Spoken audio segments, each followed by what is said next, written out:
Hello everyone, Mr. Waz here, and welcome to another episode of WasleyScience. In this episode, we're going to be discussing urban sprawl.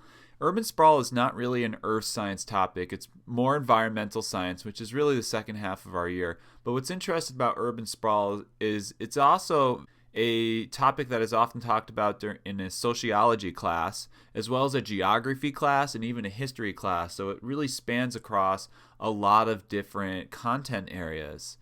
All right, that being said, let's get started. This is a picture of Hartford in 1896, and I want you to look around. I know it's very blurry, you can't really see it too well, but there are advertisements, there are trees, there's clocks, there's people in the street, lots of people. I mean, this is a lot of people for 1896, right? And there's bikers and trolleys. It's got everything. And then you look at Hartford in 1957. A lot of businesses, the cars are of course new, but there's still lots of people on the street, very active, a lot of things going on. And a lot of you from West Hartford kind of know what you see when in Hartford now these days. You see something like this. So it makes you wonder, what happened? How did Hartford go from such this booming economy? Lots of businesses were there making lots of money, a lot of people going on. Why are there places in Hartford that look like this? Well, the answer to that question is urban sprawl. So let's take a look now on how urban sprawl works. All right, so what do you think happened to Hartford? I want you to write down what you think happened. Please press pause, take some time, think about it. And I want you to concentrate on the events that happened in the United States of America right after World War II. So we're talking about 40s, 50s to the 60s to the 70s, 80s, 90s, 2000s. I want you to think in that sort of time span on what do you think happened to Hartford and all the areas around Hartford, which include West Hartford. And this article on the bottom, you don't need to worry about it right now. It's going to be an article that I'm going to print and give you in class for you to read. All right, guys, I'm going to give you a little history lesson right now. You're probably going to want to press pause and then write this down. And then after that, listen to me because we're going to be adding some things to it while I'm speaking. I just want to make it manageable for you here. All right, so you probably have paused by now and written all this down. So let me give you guys a little history lesson on what happened to the United States of America after World War II. We started offering something called mortgages. They were just invented, and so what this allowed you to do was basically buy a house over a long span of time. So this way it was a more affordable thing for people to get houses. But before that, everyone just lived in the city because that's where you could rent, and it was a more affordable thing because no one could just buy a house. No one had that type of money, especially during the Great Depression. And on top of that, everything was near you in the city. So it just made a lot of sense for everyone to live in the city. And then everyone else was a farmer that lived not in the city. But we started having these things called suburbs being grown all around the cities. And you could buy a house outside the city for a mortgage. Well, everyone was trying to get a mortgage. And only certain people, for the most part, were allowed mortgages. And that was white people. Minorities, especially African Americans, were denied loans for houses. And this happened all the way until the 1970s. It was a term called redlining. And what that meant was bankers and insurances, they would look at a geography map and make red lines across areas where they would allow only white people to buy houses. It was an awful, awful thing that happened, and it severely impacted America. So what ended up happening was minorities were forced to have to stay in the cities, and all the wealthier people left the cities, and all the white people left the cities. And this made the suburbs all of a sudden have a large wealth, and it created a lot of problems. Now, where it says where could you rent, the only place where you can actually rent is the cities. Now, when white Americans abandoned the cities and went to the suburbs, there was this whole thing going on in the 50s, the grass is green on the other side, and they were very distracted from this urban sprawl going on because everyone was obsessed with competing with their neighbors and having a better wash machine or dryer. All these appliances were coming out because you no longer used public things. You had your own car. You had your own everything. Now you're probably thinking, why did this happen? Why did bankers do that? Why did insurance companies do that? This makes absolutely no sense to me. And that's because you're 13, 14, 15 years old in a time that that is a little bit better and thinks smarter about how the color of your skin does not matter. And people did not think that way before. White people thought negatively about people of different color. They feared them, and it was a very ignorant time.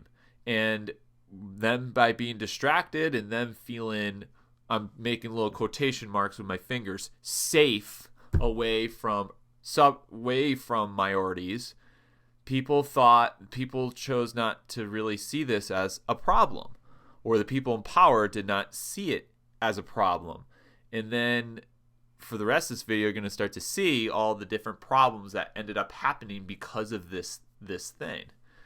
So what we started to see was something called urban decay, which was all the industries were going out of business in the cities.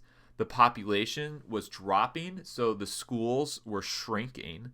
The population was changing to be a very, very high percentage of minorities in the cities. Buildings were being abandoned, boarded up. There was a high amount of unemployment. Families were breaking apart and scattered. Crime was going up. Isolation was occurring between the suburbs and the cities. The landscape was even changing. So you have a lot of things starting to happen, but people are very distracted from it. Schools in suburbs are still very unequal in cities and suburbs, and we see that today with the areas in Connecticut. Connecticut is one of the most segregated states in the entire country. So it may just feel like the norm to you, but it's not at all. It shouldn't be this way, and it isn't normal the way it is. But things started to happen. People finally started to see this as a deep-seated problem, and we had the Home Mortgage Disclosure Act passed in 1975, which did not allow this redlining to occur anymore, so it stopped. In 1993, Clinton made changes to the Community Reinvestment Act to allow lower-income minorities more opportunities to get mortgages for the homes. And then we have the FHA, which is the Fair Housing Act, which gave opportunities for lower-income families to get loans. Redlining severely impacted the country, and it's going to take generations of family with improved education than their parents to slowly see this change and address the change, and then see positive changes between cities and suburbs so that there is equal education for everybody no matter where you are. If we look at these pictures here, we can see, in the 50s, families, excited to have their house and their boat and their car, and, dad's coming home, mom's at home working or cleaning and cooking, and it's exciting when the dad comes home with a briefcase. I mean, that's what was going on in the suburbs. Meanwhile, in the cities, you were seeing things like on the bottom right picture. All right, now that you have your little history lesson on urban sprawl, let's start to define urban sprawl. So these pictures here, that's all houses. So everyone lives in the houses, and you might be used to this type of living in which we all have houses crammed together. But if these are all houses, where does everyone work? Ah, yes. We drive to work. This is how life is for many of your parents and the rest of the world.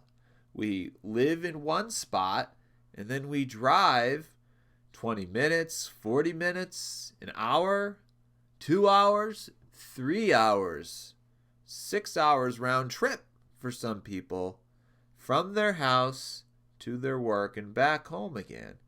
And it just makes you wonder, why do we do this?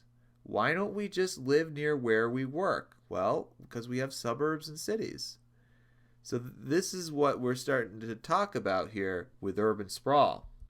Now, what is urban sprawl? It's when you have a poorly planned suburbs and cities situation in which no one really plans a community. And so you have the city in the middle, and surrounded by the city are tons of suburbs, and it just grows and grows and grows. Like Hartford and everything around Hartford. Avon, Glastonbury, West Hartford, these are all suburbs. You have very low density, so there's few people per square mile in suburbs, and you have something called single use development. That's a very important term here with urban sprawl. Single use development means that all the houses are in one spot and then all the stores are in another spot, like, strip malls, for example, like when you drive down the Berlin Turnpike, that's another use there. So everyone, to get to the Berlin Turnpike and all the stores, you gotta drive there. You can't walk there. And then you have high dependence on gasoline. So if we run out of gasoline, the way that our system is right now, it would fall flat on its face because no one can really walk to get to anything. And now you're probably thinking right now, you could walk to get to this and that. West Hartford's actually improved on the urban sprawl problem. You look at houses right near Blueback Square, and you really have a lot of things going on there. And you could work in Blueback Square and then grocery shop and get almost everything you need. Even in Wood Bishop's Corner, you could get a lot of what you need and possibly walk around. But many places don't have that type of situation. It's actually an exception. I'm going to use Hartford as my example for explaining urban and suburban areas. So you can see Hartford in all its realm right here, all the buildings, all the urban area together here. But if you look in the distance, you can see the little houses in the suburbs in the distance. So if you look down here, you can also see Hartford, and then you can see all the suburbs on the other side of the river and everywhere else. Now, we have two large highways that cut through Hartford. And if you look at the top left picture, you can see these are all parking lots in Hartford. And these parking lots allow people to easily get in Hartford and then get out of Hartford and get back on the highway. So Hartford, a city just becomes an area of doing the one thing you need to do and then getting out of there. Whereas cities used to be a place where you can get everything you need and be able to stay there and do multiple things. And then what you happen in other places in a city is you have buildings, houses that look like this. They're abandoned. They've been used for other things, and now they could very well be a crime scene.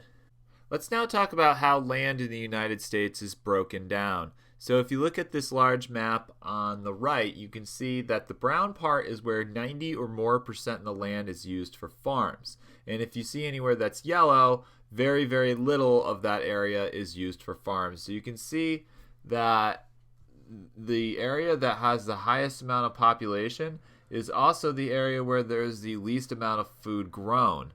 So there has to be a very major transportation system that goes on in the United States for food to get from one place where there's no people to another place where there is all the people. And it does two things. One, it creates a lot of pollution because of the trucks that transport all the food. And second, it creates a situation in which people don't really understand where food comes from. They have no idea. They literally think it comes from the grocery store. There are three types of ways that land is used for people to live in. There is the urban areas, which is the city-like areas like Hartford. The suburban areas, which are the outskirts of the city, just like West Hartford, Avon, Glastonbury. And then there are rural, which are the country-like areas like where I'm from, East Haddam. And that's a word that is so hard to pronounce. It's not rural, it's rural. So good luck trying to pronounce it. This is how the areas are broken down in terms of population and square mileage. 93% of areas is rural. So that's where most of the farms and country-like areas are.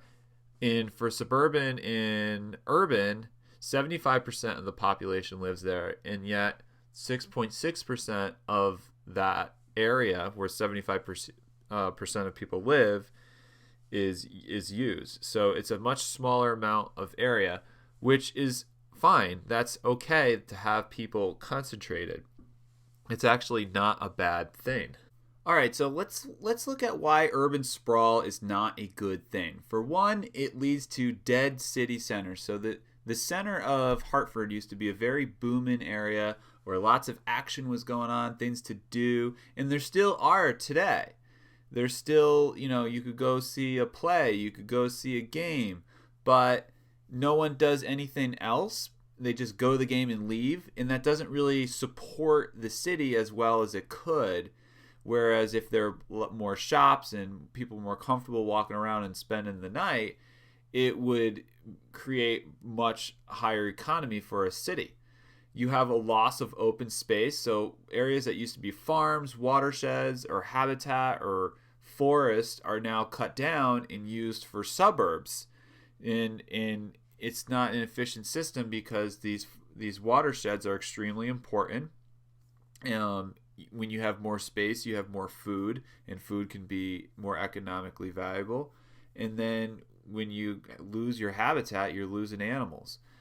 Isolation starts to create, and it leads to segregation. And we as Connecticut are one of the most segregated states of the country. So you have a situation in which people are so isolated from everything else going on in the world because all they do is get out of their house, go in their car in their garage, leave, go to their work, and then report right back after, that they don't really know what's going on or interact with people, and that can lead to other things like depression. And you can have an economic collapse if people can't suddenly get to work. So if there's a problem with gasoline or the roads go out, you can't get to work. It's physically impossible. And then you have obesity. And so this one kind of seems out of the blue, but when you do nothing but sleep, get up, get in your car, go to work, and then the only walk-in that you actually do is get into your car and get into your office. And so that leads to less exercise, and that can lead to obesity, which you do see around here in the United States of America. Here is a video on urban sprawl in California. You can go ahead and click on it. And what I would like you to do is to answer these questions. They'll really be helpful in getting an understanding of urban sprawl and how it can happen over time and what can happen to farmers. Let's talk about other problems that happen with urban sprawl. You can have something called a heat island effect. And what that is when you have a city and lots of asphalt, lots of parking lots for the suburban people to get in and get out and leave, you have the whole surface of a city becomes dark black. And that allows the temperature to get hotter in the city itself. So the temperature actually goes up because it's absorbing so much heat rather than reflecting it and sending it back to space, or rather than the trees absorbing it. So, if you have a poorly designed city in which isn't mixed with trees and such, you can have the rest of the city can be significantly hotter than the areas around. Tall buildings and narrow streets can even trap heat and reduce airflow and air circulation. And when you have a lot of pollution of people driving in and out of a city rather than walking, that's even making the city hotter.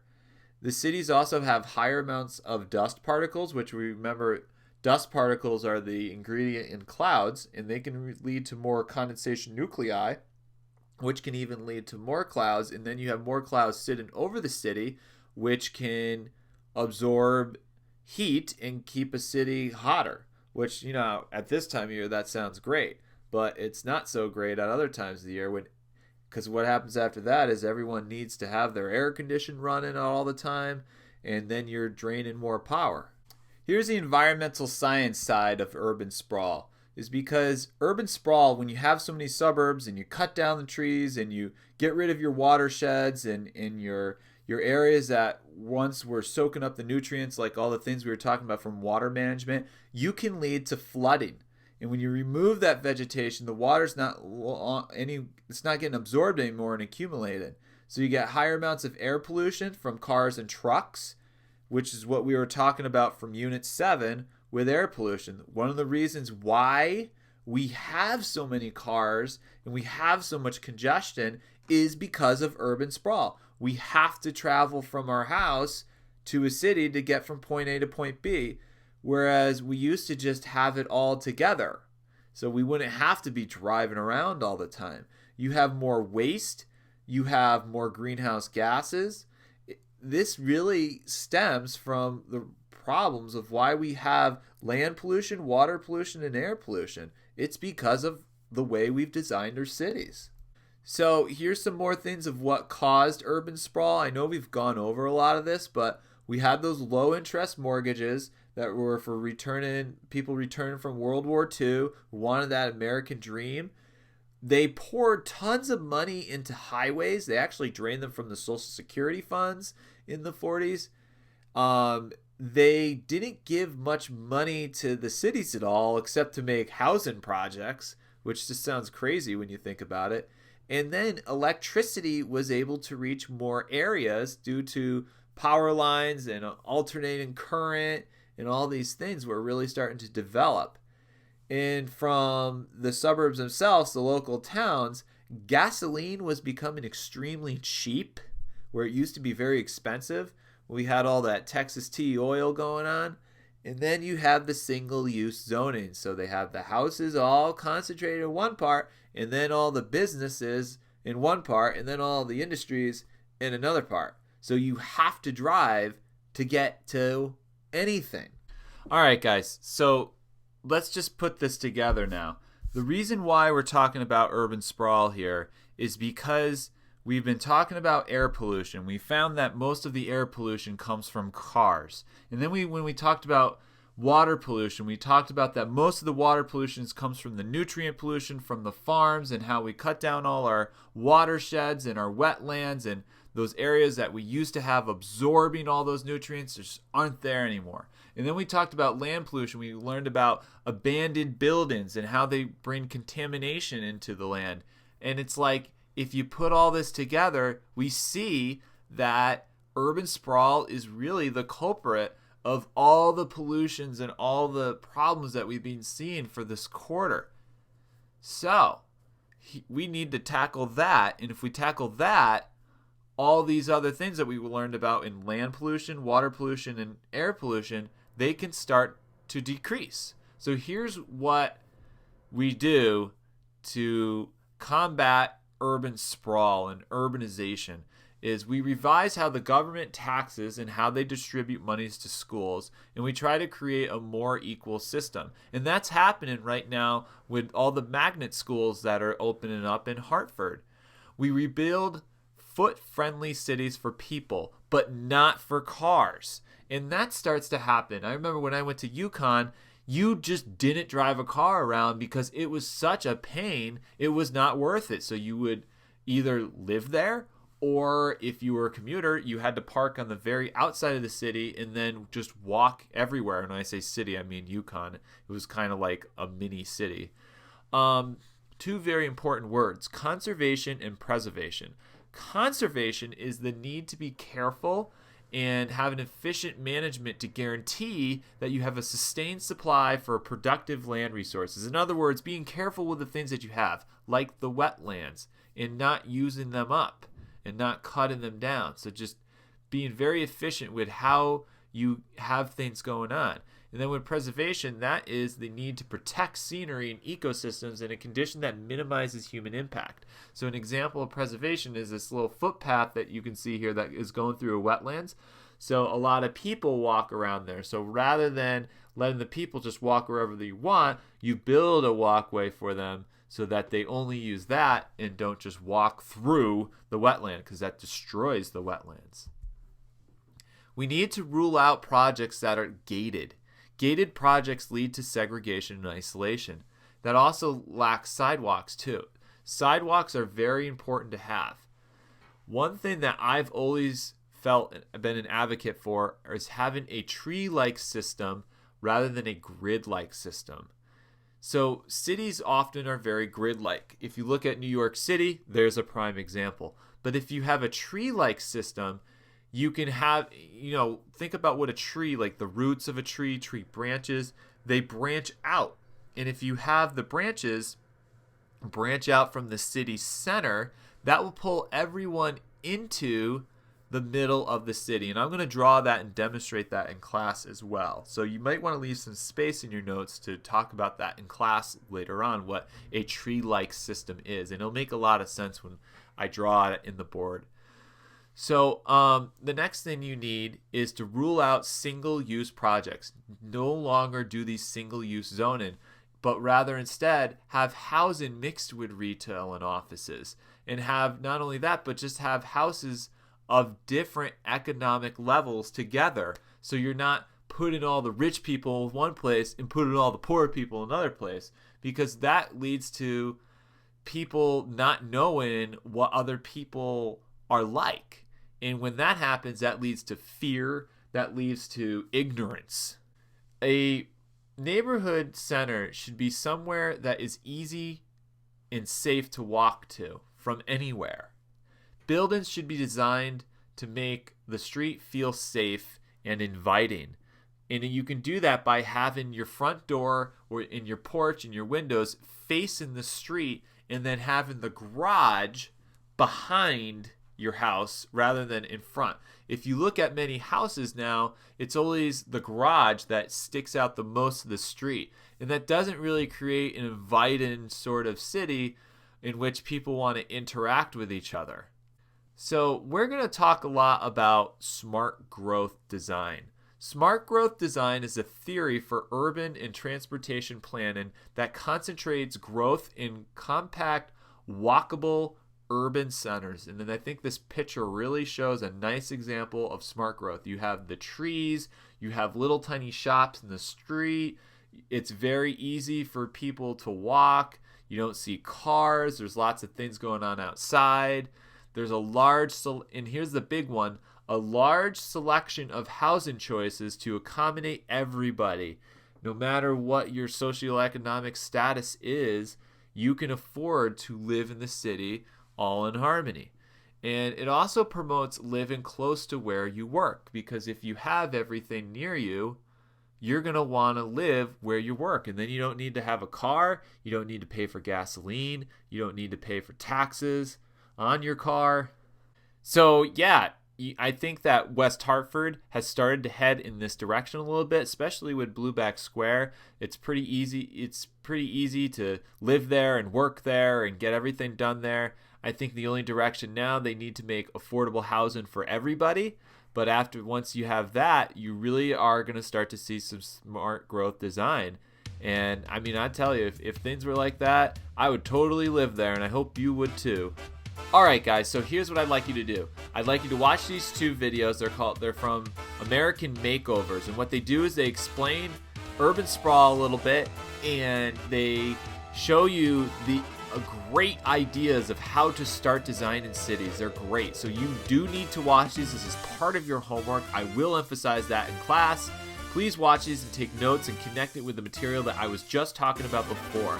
Alright guys, thank you so much. Take care.